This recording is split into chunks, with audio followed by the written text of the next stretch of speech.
Barbershop conversation, guys. Feel free to hit the subscribe button. So I'm gonna put all these videos together because I'm still behind in my workload for this weekend, and I know all my faithful subscribers know I've been I've been working 20-hour days since Thursday between interviewing interviewing tenants and working on my properties because around the first of the month sometimes I have vacancies, and two, the fight game and Floyd Mayweather weekend. It's been like 10 fights. You know what I mean? I'm trying to catch up on them and watch them all and work at the same time. But appreciate you enduring that long ass preface. But anyways, I want to talk about Dominic Breazeale. First, let's talk about Tony Harrison. Then I'm gonna talk about Dominic Breazeale and his opponent. And Tony Harrison has a problem. I'm rewatching the fight and I realized in the second round he got hit with a jab and his knees buckled. And what I mean, his option, and this has such irony in it, and this is not humorous. This is just straightforward. When he gets hit, his option is to think about falling. You understand what I'm saying? And I don't mean it in a malicious or a evil way, but he has no bounce back when he gets hit. You know what I mean? He doesn't think to cover up, clinch, because he comes off as like an Amir Khan chin, kind of like. I've seen his last 3 fights, and he has like an Amir Khan chin, kind of, sort of. You know what I mean? And he needs to learn how to clinch when he gets hit, just to regather himself. You know what I mean? And when you know you're real chinny, he probably hasn't come to grips with that yet because he's a young fighter in terms of his record. You have to exert everything you have in your conditioning not to get hit.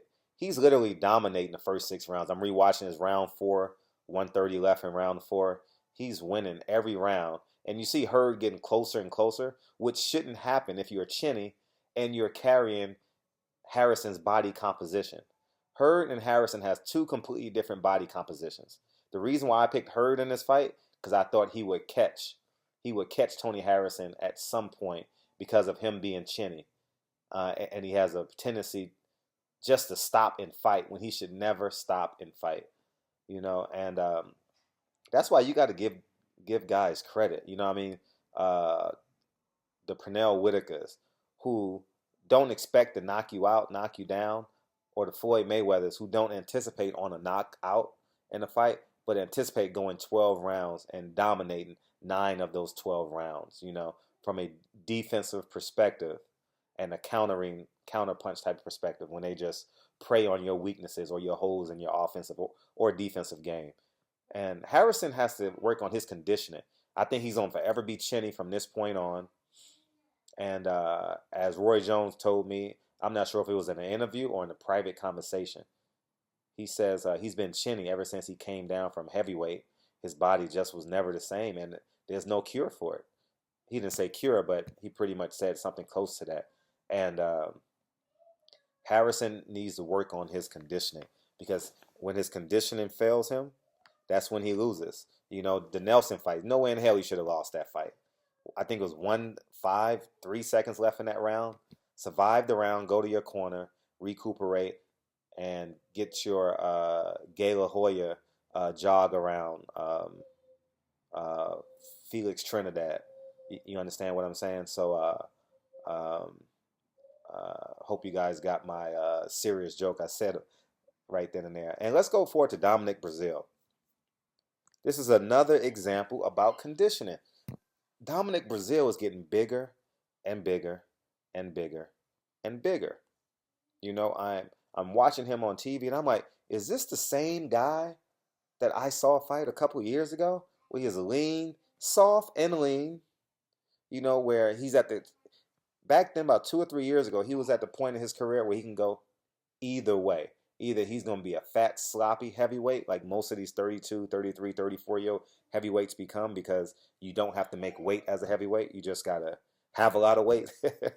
And he's choosing to go the other way, 263 for this fight. But obviously, he's not a 12-round heavyweight. And uh, and the other kid he fought against. And I want you guys to fully understand. Izu Ogana. I want you guys to understand where I'm coming from with this. Izu Ogana needs to slow his career down. Slow down, backpedal. He can be a top tier heavyweight at some point. I don't know if he's gonna be a B fighter that has a chance at beating A level fighters, or an A level fighter that can win, that can unify the division. I have no idea.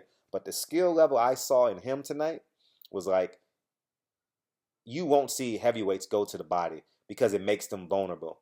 Usually heavyweights over 6'2", 6'3", 6'4", and when a fighter has to bend to throw a body punch at that at 6'3", 6'4", 6'5", it makes them susceptible because they're not used to bending their knees. You understand what I'm saying? And they're not used to being agile and or athletic. They're used to, using their God-given attributes in terms of, if you have an 80-inch reach advantage, right?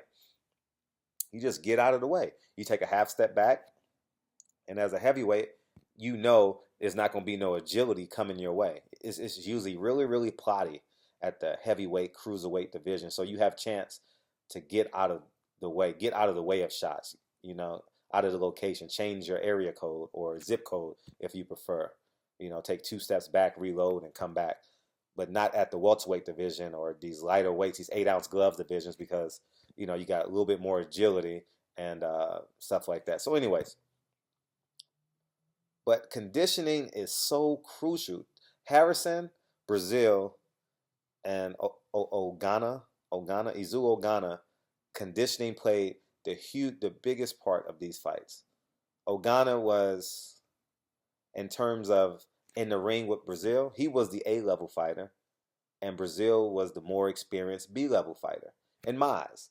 I know Ogana was raw. He was turning the wrong way with his footwork. He only can go in one direction. He kept his hands down a little bit too much. He had so many flaws. I mean, flaws that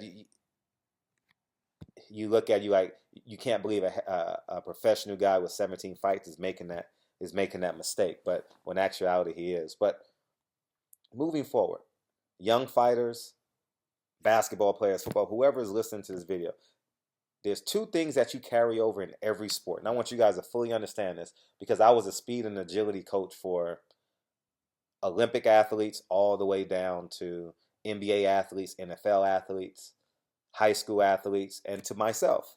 I still walk around anywhere between 160 and 170 pounds. And I graduated from college at 22 at 158. So I'm still in the ballpark, to get to where I want to be. But there's 2 things that carry over in everything that you do in terms of being an athlete: footwork and conditioning. I don't care what sport you play, footwork and conditioning will play the hugest part in your success. I know there's cerebral. I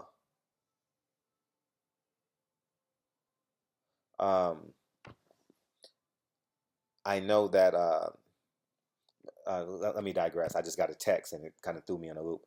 But no matter what sports you play, footwork and conditioning will play a role in everything that you. And I know the cerebral part is important as well. I'm not minimizing that, but I'm just letting up the physical attributes, the physical stuff.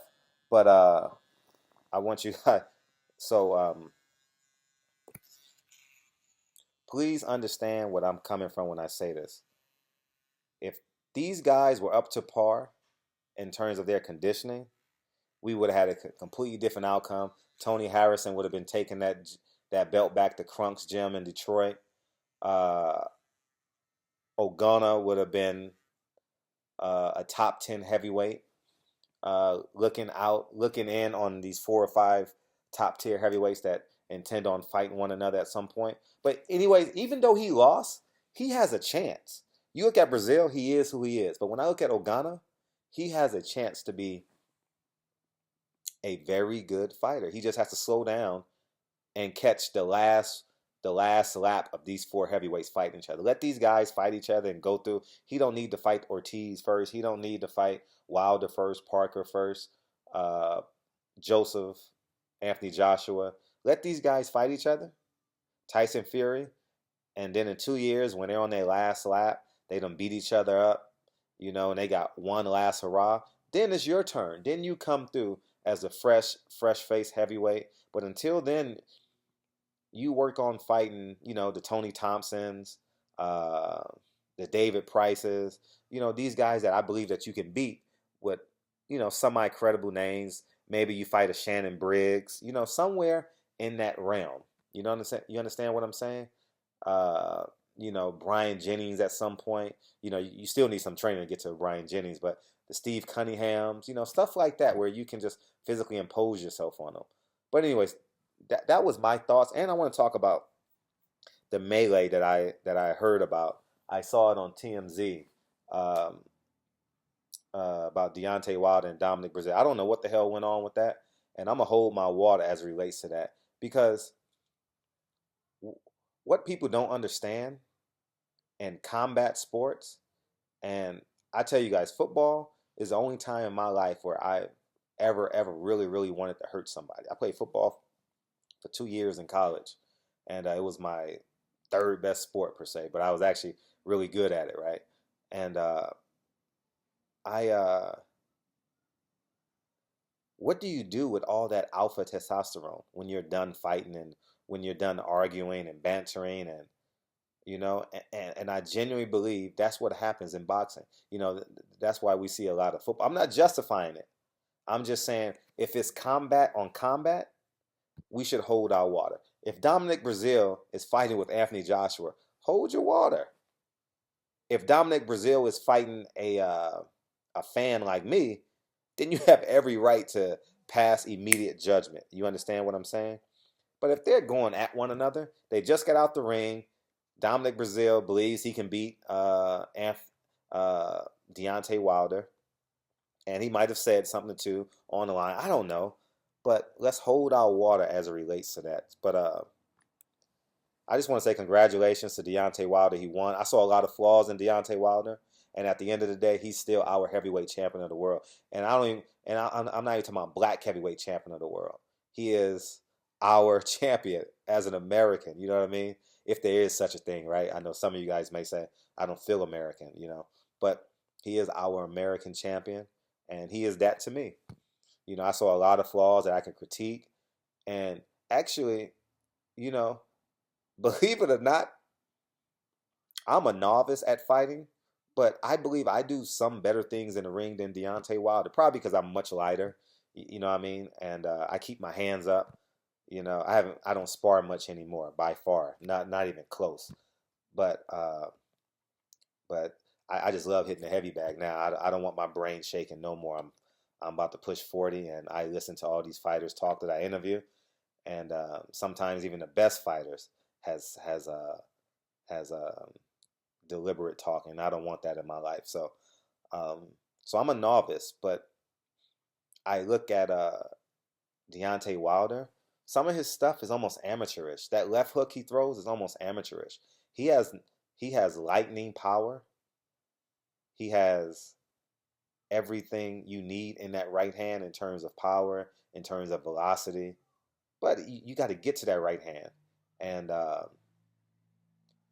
he needs to refine his tools, because if you're just looking at boxing for boxing, Anthony Joshua is a better boxer. If you're looking at boxing for boxing, Luis Ortiz is a better boxer. Now, we all know at the heavyweight division, one punch. The most famous one I saw is Hasim Rahman, the overhand right against Lennox Lewis. I mean, that I saw that. So, but anyways, man, Barbershop Conversations. Feel free to hit the subscribe button. And that was just my takeaway. I had to put these videos together because I don't have time to edit all this. So I got to finish watching these fights. I haven't even watched Caleb Plant fight yet, and I enjoy watching Caleb Plant. So enjoy the rest of your Sunday. I may have more interviews for you guys tonight. Got the skate party tonight. Floyd's having a skate party tonight, and that's what's going on tonight. And more and more boxing. This has been the most. I'm glad I wasn't in Vegas. I'm glad I got at least slept in my own bed. You know what I mean? That was a good highlight of this of this week, and I didn't have to sleep in the hotel. So, anyways, barbershop conversation. Feel free to subscribe button and put your comments in the comments section. I'm genuinely interested in what you guys think about how I feel about the conditioning part of boxing and my take on how Harrison could be an undefeated 154-pound champion if he was in shape. He has to admit he's chinny, and he needs to consult with Pernell Whitaker and Floyd Mayweather and see how they won all these fights against monsters. So barbershop conversation. Feel free to hit the subscribe button, and I'll talk to you guys soon. Peace.